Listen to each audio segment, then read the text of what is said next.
Hi, William Hohen here. So, I'll preface this by saying I don't care about cars. I'm not a car guy, I'm not a rally guy.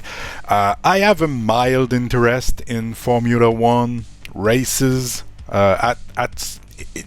During some years I was more or less watching it, following it, but not anymore. But lately, I've been playing Art of Rally. Got this on sale on iOS. Right now, I'm showing you the options because I always like to know before buying a game what type of options the game have, and this one is crazy.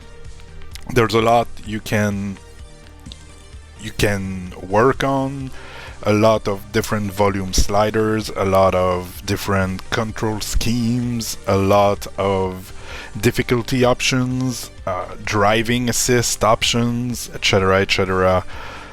And unfortunately, I have to play it on low settings, so what you'll see is the game at its worst.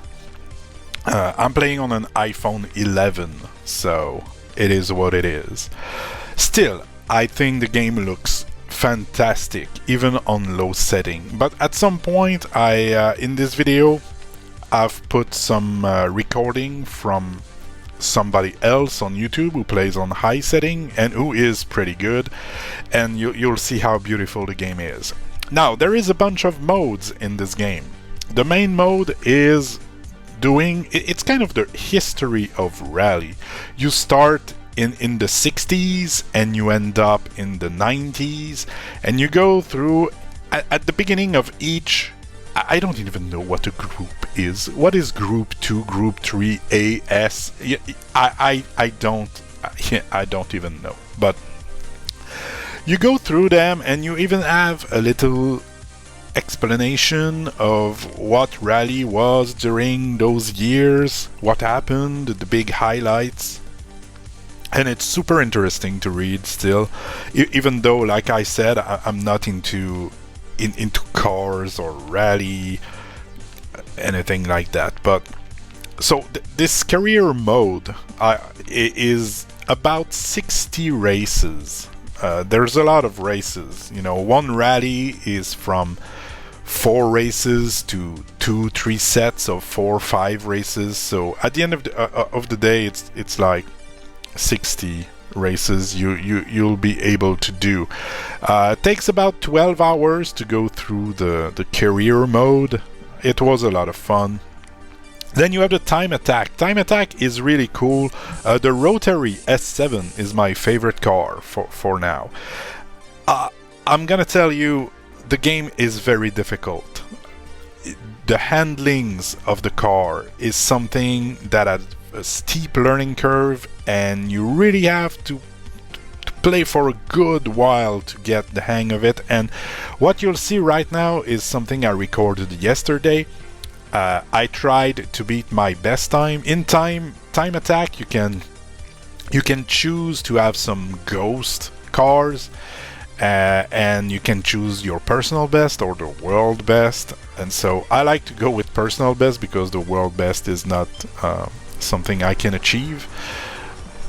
But you can see, like, I did better on my other attempt. On my best is better than this one. So, and it's the type of racing game you really need to not be afraid to almost stops in corner, else you're gonna end up in the trees or in the sea. It's I don't know how to explain it. See, I just did some barrel roll just by touching a bit of the little dune. It's really hard, but it's a lot of fun. And the music, oh god, the music. Right now what you're hearing, I tweaked the setting a bit.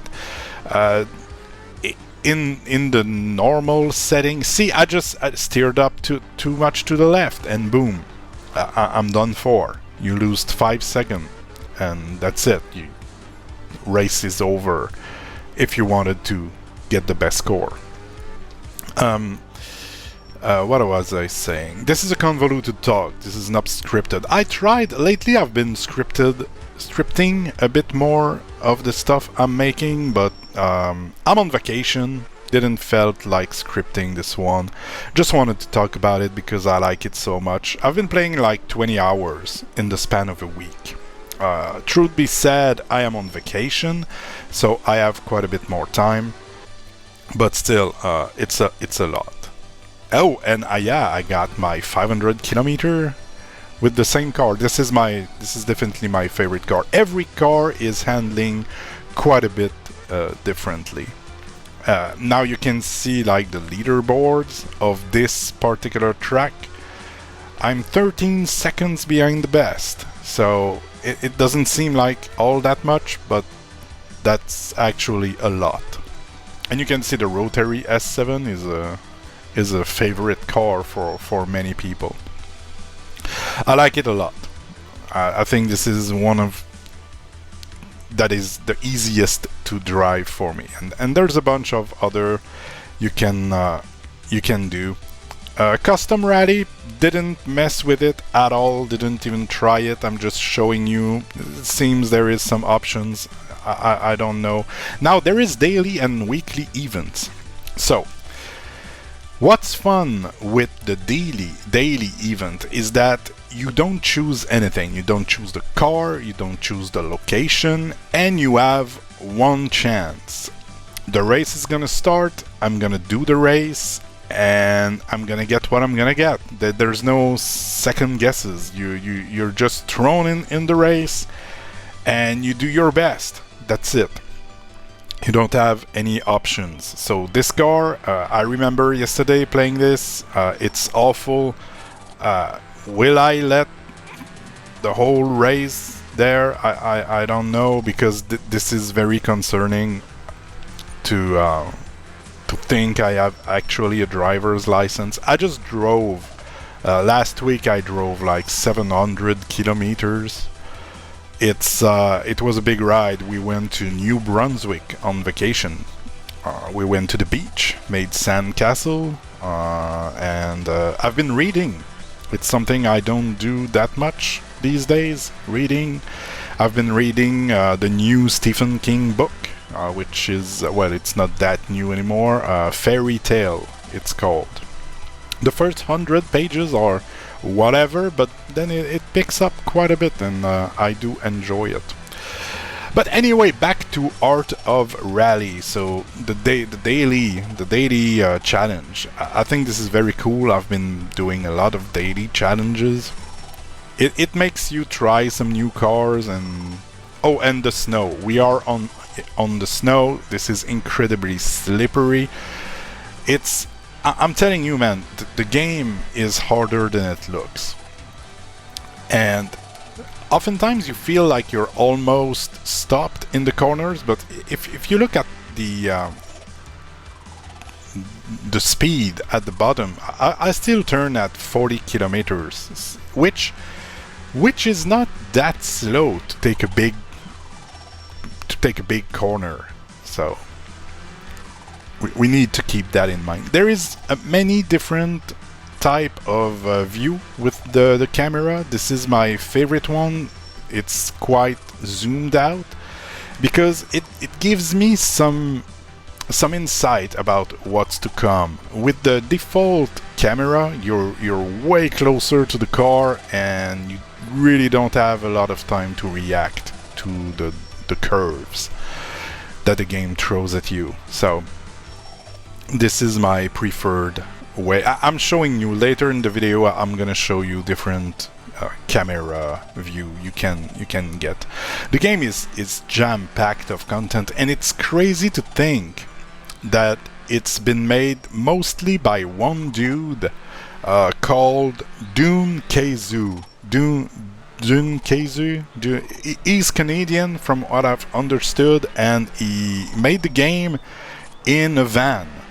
Like, he was living in those type of you know, those big vans where you have a bed in them, and so the game was made in a van by mostly one dude, and it's jam-packed of of content. There is, at the end of the day, it's always you driving the cars, but there's a lot of cars, there's a lot of modes, and I cannot wait to show you the free roam mode, which is pretty much my favorite. Here I'm showing you every time you complete a race, you can choose to replay it.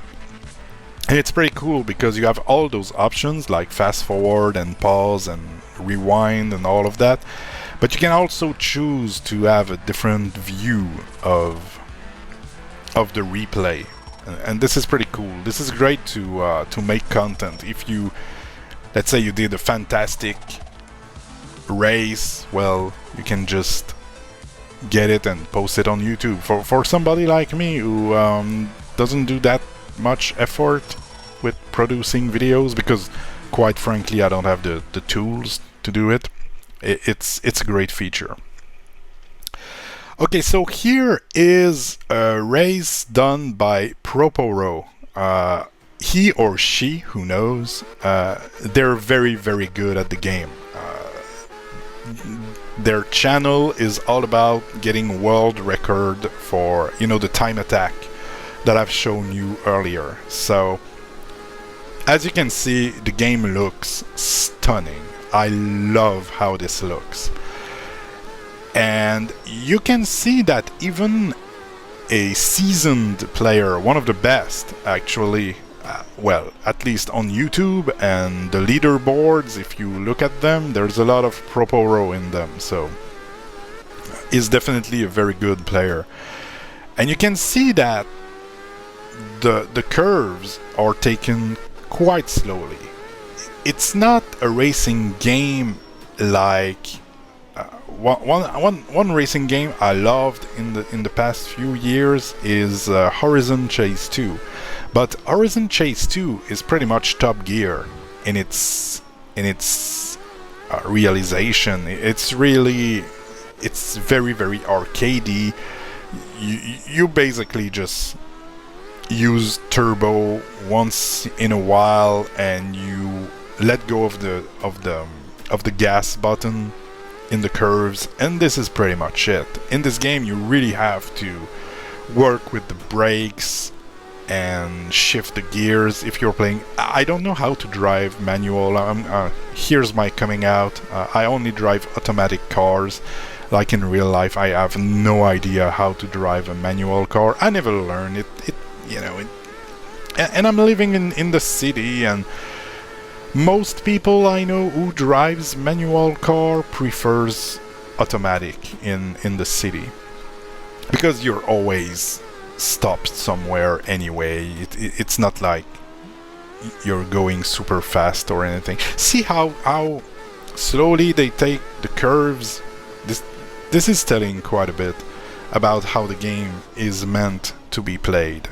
The thing is that it looks like an arcade game because of the low poly graphics, but it's actually way closer to, I mean, it's not a simulation, it's not a racing sim either. It's not that deep. I don't think so. But well, like I said, I'm really no expert on racing games. I don't care all that much about cars, but it doesn't feel like a full-on racing sim type of game.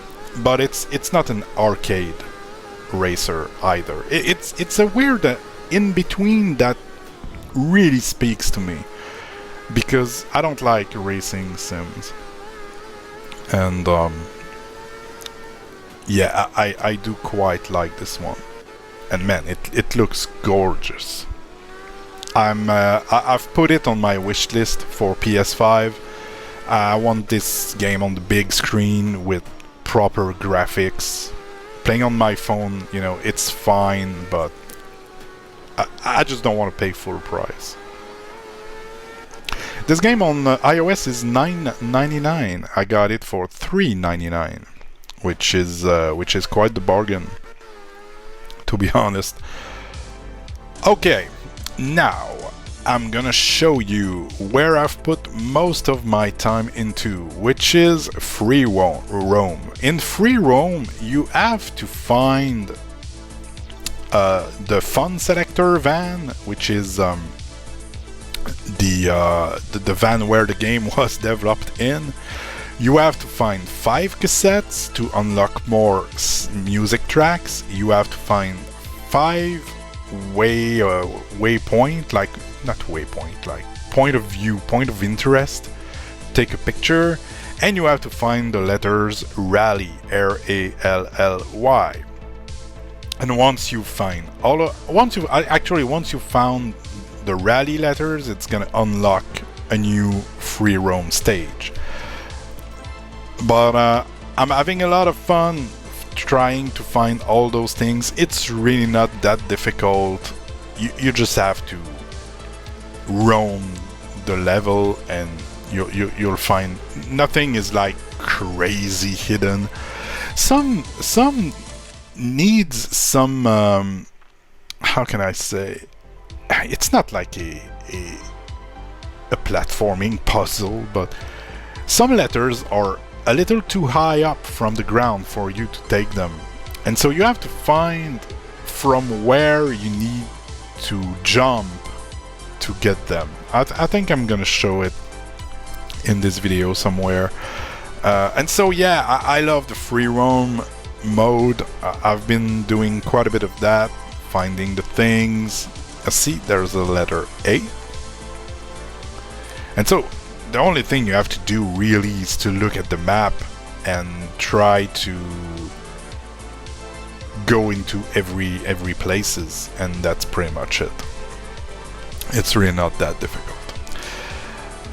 Talking a bit more about the game, let's give some facts. We are almost done with the video. Maybe it's time to talk about the game. It's an indie game made by Fun Selector Labs. It was released for the first time on PC on September 2020, and then they released it on Xbox and Switch in 2021, and then in 2024 we got a iOS and Android port, which, as I said, runs super well as long as you play in the low graphics settings.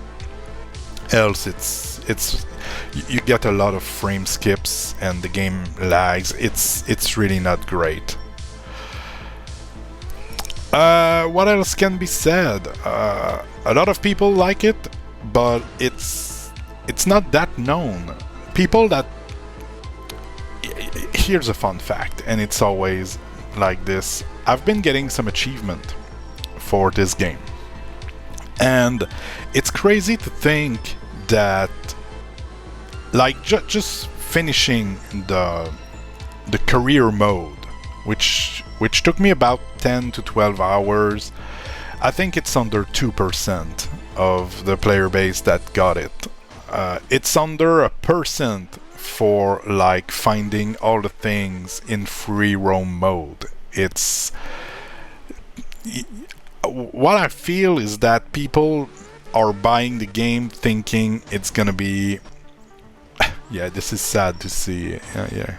Anyway, people buy the game thinking it's gonna be a arcade type game, and then they try to play it, and then the cars go in direction they don't want to, and they feel they don't have the control, and then they give up. Almost happened to me, actually, but then I persevered for a bit, and it's just very twitchy. You need to just tap on, you give little taps on the buttons to steer your car, and you have to compensate while you drift. You have to,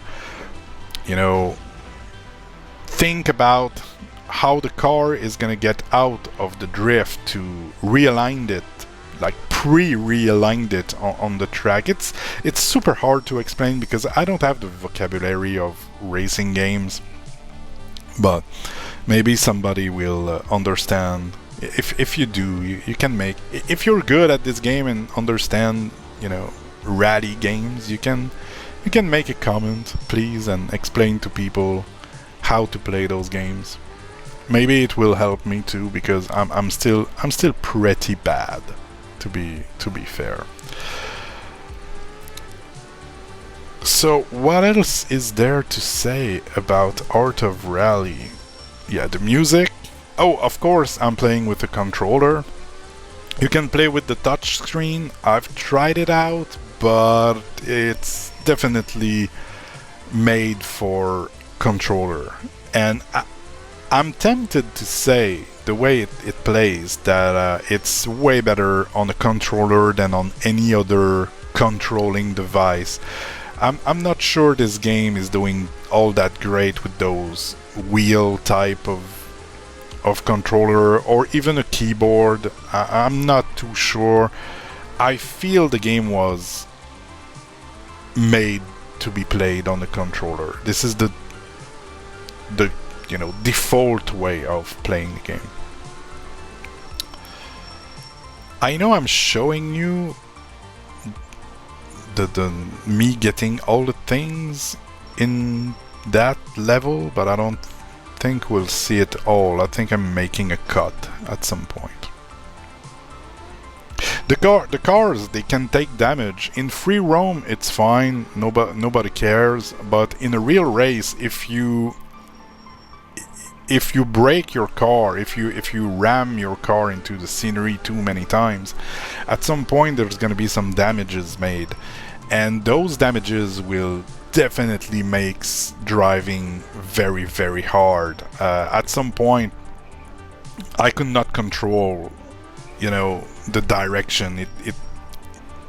It's like I could not tell the car to go left or right. It was broken basically, and you really need. In career mode, you can repair your car every 2 races or so, and it's highly recommended that you do. I did career mode in like novice mode, which makes your car less likely to break.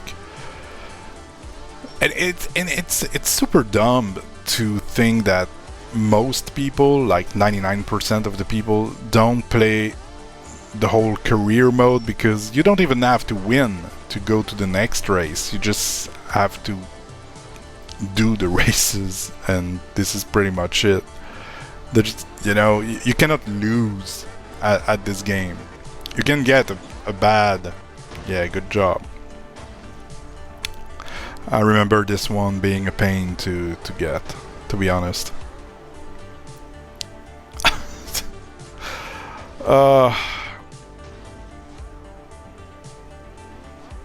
Yeah. And so this is my last week of vacation too. I'm going back to work pretty soon, and I will admit I'm not looking forward to it too much. I do kind of miss some of my colleagues though. Since the strike, during the strike, I got quite a bit closer to a bunch of my colleagues, and now we're having lunch together. We're a little group, and yeah, I kind of look forward to having lunch with my colleagues again. But oh god, not the work, not the working part. Oh yeah, got it. Oh, we've been oh well, no time to I just saw the video. No time to convolutedly talk anymore. I'm about to wrap this free roam thingy, and by the same time, this video. I've rambled long enough. Truth be told, this is a good game. I love it, but it's just not the racing game I think most people expected to get when they signed up for Art of Rally. Alright, only need a letter now, and I'm done with this one. Anyway, hope you've enjoyed this convoluted discussion about the game. And oh, this is the fun selector van where the game was developed in. I think this is pretty cool. And it puts to shame many AAA companies, in my opinion. But anyway, Hope you've enjoyed, and there I have it. I got it all. We are done. Hope you've enjoyed those ramblings, and I'll talk to you again real soon. Now go do something else. Go play games. Bye bye.